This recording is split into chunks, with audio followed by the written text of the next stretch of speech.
शुभ्रदेहं सदा क्रोधरक्ते क्षणं भक्तपालं कृपालुं कृपावारिधिं विप्रवंशावतंसं धनुर्धारिणं भव्ययज्ञोपवीतं कलाकारिणं यस्य हस्ते कुठारं महातीक्ष्णकं रेणुकानन्दनं जामदग्न्यं भजे।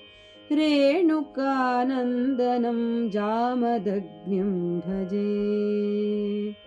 सौम्यरूपं मनोज्ञं सुरैर्वन्दितं जन्मतः ब्रह्मचारिव्रते सुस्थिरं पूर्णतेजस्विनं योगयोगीश्वरं पापसन्तापरोगादिसंहारिणं दिव्यभव्यात्मकं शत्रुसंहारकं रेणुकानन्दनं जामदग्न्यं भजे। रेणुकानन्दनं जामदग्न्यं भजे।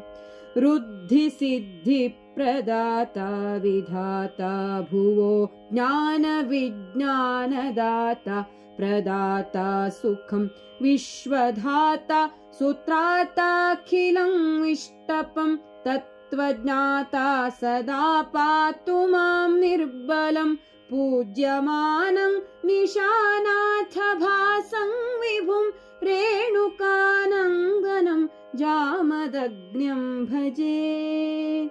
रेणुकानन्दनं जामदग्न्यं भजे।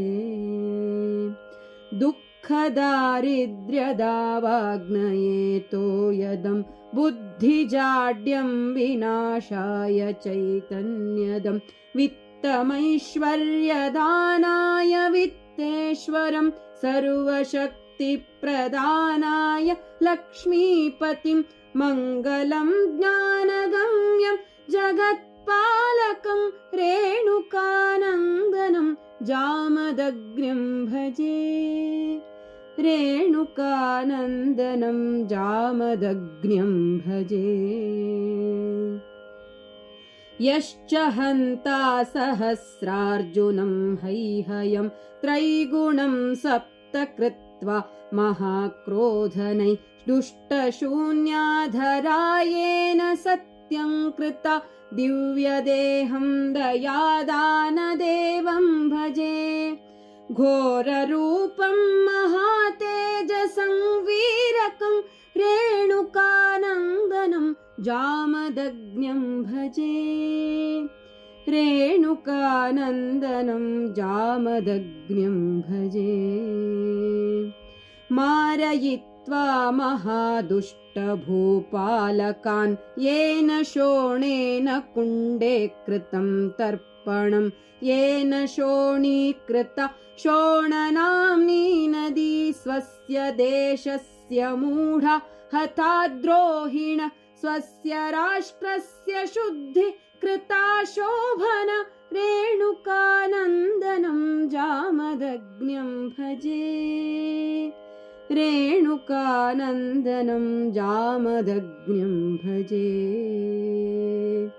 दीनत्राता प्रभो पाहि मां पालक रक्ष संसार रक्षाविधौ दक्षक देहि सम्मोहनी भाविनी पावनि स्वीयपादारविन्दस्य सेवा परा पूर्णमारुण्यरूपं परं मञ्जुलं रेणुकानन्दनं जामदग्न्यं भजे।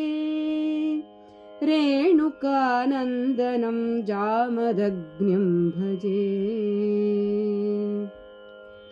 ये जयोद्घोषकाः पादसम्पूजकाः सत्वरं वाञ्छितं ते लभन्ते नराः देहगेहादिसौख्यं परं प्राप्य वै दिव्यलोकं तथान्ते प्रियं यान्ति ते भक्तसंरक्षकं विश्वसंपालकं रेणुकानन्दनं जामदग्न्यं भजे।